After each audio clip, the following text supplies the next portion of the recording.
Hey guys, it's Goosebumps Completionist, and today I'm bringing you an extra special video. And we're going to be looking at some very obscure Goosebumps adaptations that I guarantee you that you've never heard of, unless you're from the UK. And we're going to be looking at some of, I would put money on some of the hardest to find Goosebumps collectibles for at least the stories, comics, whatever you want to call it. This, I will put money on, is some of the hardest to find stuff you will ever come across in Goosebumps collecting. And we're going to be looking at FBX Magazine. Now, this issue right here is FBX Magazine issue number 1. This was recently discovered, I guess unearthed, by Jude Deluca. And I'm going to put Jude Deluca's Twitter and their website down in the comment section and the description of this video, because without them, I would not be making this video.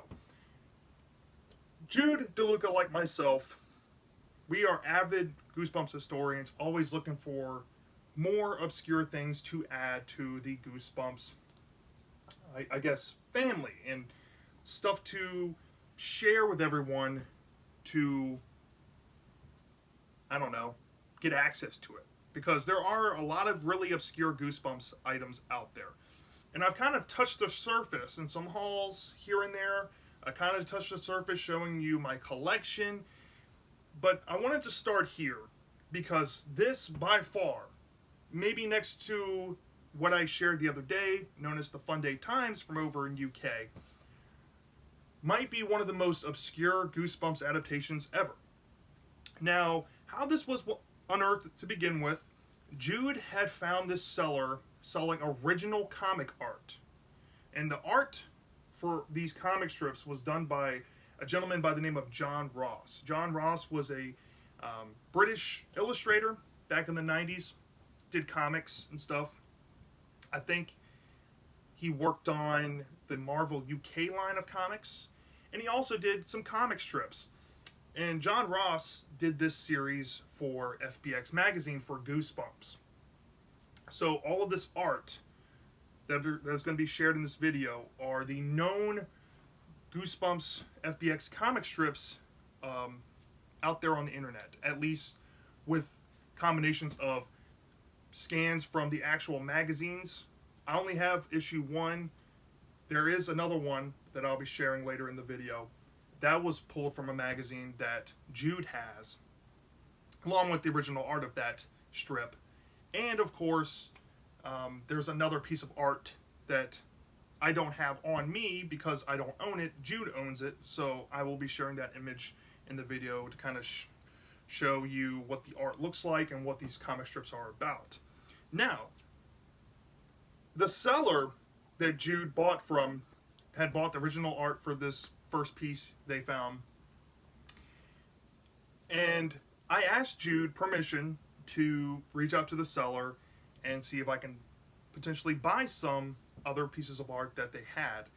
And sure enough, there was about 4 that Jude did not want to purchase, so I purchased all of them, and I'm going to be sharing them in the video, kind of showing you which ones came with what and what they look like as well. But here's FBX Magazine.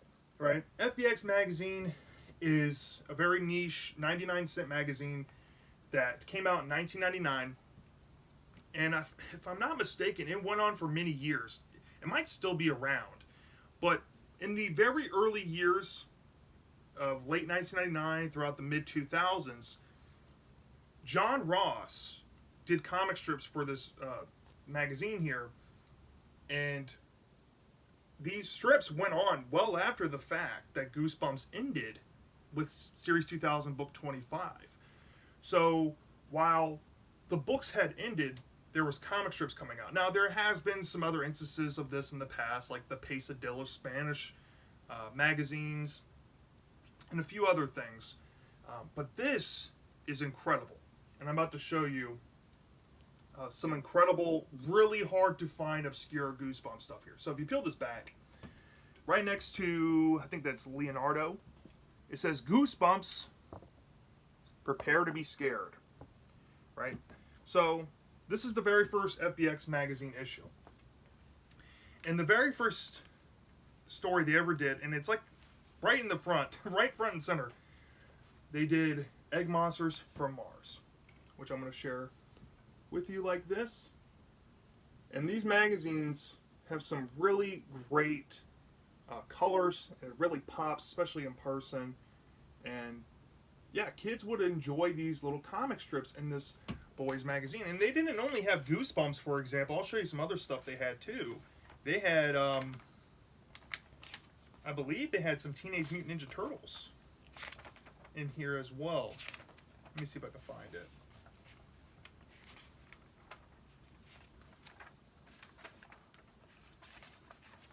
Yeah. So then they also had like Hero Turtles. I don't know why they call them Hero Turtles, but Hero Turtles Next Mutation. You know, this was like a Fox Kids, I guess, supplement magazine, kind of. It was like 99 cents, or I guess British pounds, or 99 cent pounds. I don't know. But yeah, very, very obscure stuff. Now, I have some stuff I want to show you. So I'm going to click onto this little segment here and show you the ones I don't have on me. Now, besides the actual comic strip within the magazine I just showed you of Egg Monsters from Mars, there are two other known comic strip images on the internet to talk about here. And both of these are owned by Jude Deluca, a fellow collector and Goosebumps historian. Now, the first image is of the actual comic strip from FBX Magazine, issue number 2, and it features The Curse of the Mummy's Tomb. And the second image is of the original art of Poison Ivy. Now, how I acquired what I'm about to show you is I've reached out to the seller and I wanted a good bundle deal. I did have to pay up for these, but they threw in this magazine after I asked. I'm like, hey, if you throw in this magazine, I'll be willing to do this. I paid up front. They shipped it really well. Got to me really quick. And I just showed you, like I said, I showed you the Egg Monsters from Mars within my magazine. Then I showed you the comic strip that was in FBX issue 2 that Jude has. And I showed you the actual scan of what it looked like in the magazine with the full art and, you know, the titles and all that. And then I showed you the original art of Poison Ivy. Now here, I have right here our original art. So I want to show you that I'm not playing around. I have original comic art from FBX Magazine. And I'll kind of show you more detailed images in a second, but here's some front and backs. I think this one is the Dr. Horror's House of Video. And this is original art done by John Ross. And some of these, most of these that the seller had for sale came with the word bubbles. So yeah, it's really cool that they came with the word bubbles. And I'm trying to find a way to, well, I have to find frames to fit them. So I'm currently working on that. Here's another one. I think this one's You Gotta Believe Me with the word bubbles.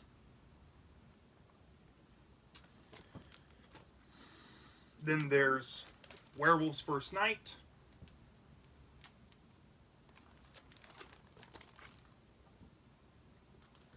And the only one the seller had that didn't have the word bubbles was Don't Wake Mom.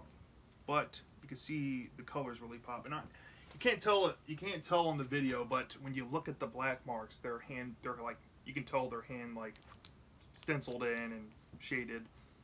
So that's awesome. So now I'm going to show you a little snippet of the art, so that way you know what you're looking at.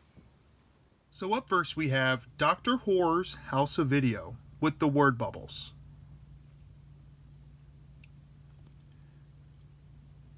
Up second we have You Gotta Believe Me with the word bubbles. Up third, we have The Werewolf's First Night with the word bubbles. And last but not least, we have Don't Wake Mummy without the word bubbles, unfortunately. So, FBX Magazine is very obscure. There's really no information out on the internet, so I wanted to make a video to kind of put my flag down.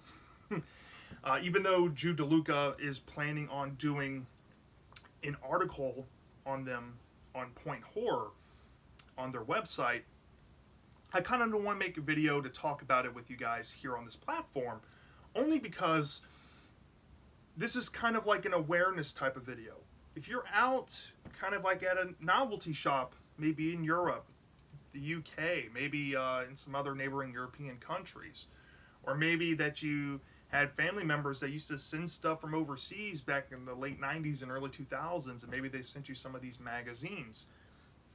This is becoming one of the most sought after lost media searches for Goosebumps, because we don't really know what else is out there.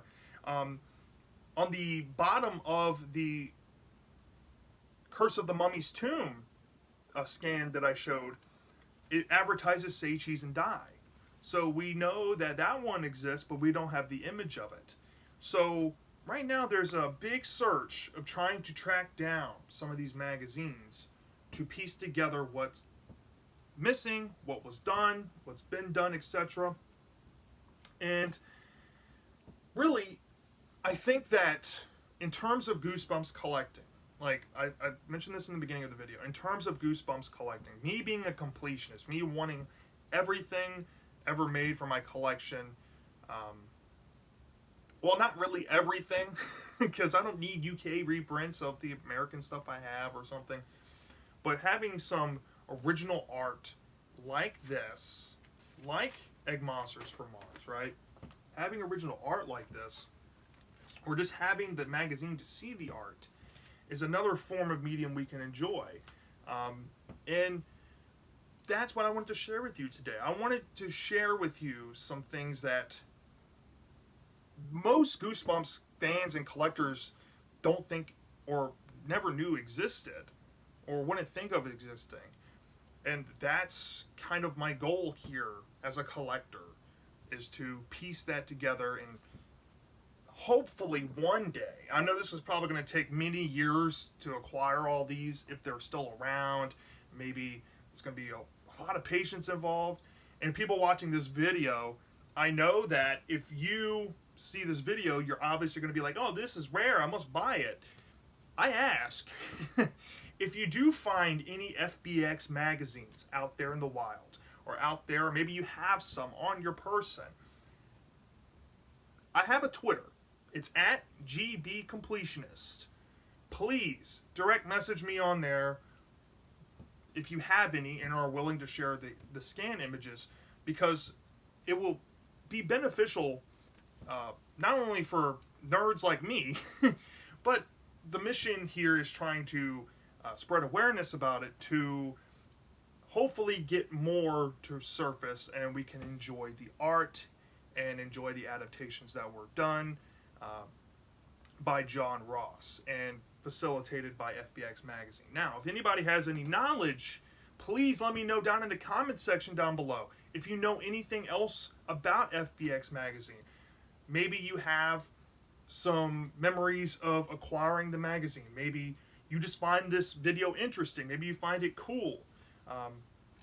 And for those wondering what I'm going to do with these original arts, I will be putting them in frames and I will be hanging them up, probably over here because I don't have any room on that wall. But I might be able to hang one up to where you can have a little backdrop here. Currently trying to work on reframing my filming location to be near my bookshelf. But yeah, I wanted to share this with you all. Let me know down in the comment section what you need to know. If you don't know anything else, if you want to know more, please reach out to me, Jude Deluca, or anybody posting down here in the comment section, hopefully, about information they might know. So, yeah, hope you enjoyed the video, and I'll see you next time.